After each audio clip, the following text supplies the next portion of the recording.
Nangunguna ang Department of Agriculture at ang National Food Authority sa pinaka-kurap na ahensya ng gobyerno.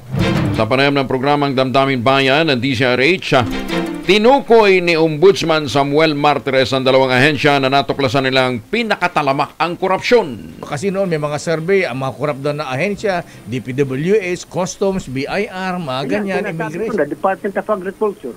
Ayun, National Food Authority. Nandyan sa circle yung National Food Authority, di ba? Ayan, o. Yung ahensya na yan. Ayon pa kay Martires, sa kabuuang 6,000 na mga ulat ng korupsyon sa kanilang iniimbestigahan, 1,500 ay mga bago lamang. Mahigit naman sa 3,800 sa mga ulat ay nakabimbina sa mga korte. Nasa 1,500 naman ang nasa Sandigan Bayan. Mula ang mga ito sa iba't ibang ahensya ng gobyerno at ang karamihan nga ay kasong bribery, paglabag sa procurement law at iba pa. Samantala, hindi naman itinanggi ng NFA ang pahayag ng Ombudsman at iginagalang nila ang sinabi ni Sam Martires. Ayon kay NFA Administrator Larry Lacson, posibleng base sa record na pangyayari noong nakaraang taon ang batayan ng Ombudsman kung saan 139 NFA personnel ang sinuspende mismo ng ahensya.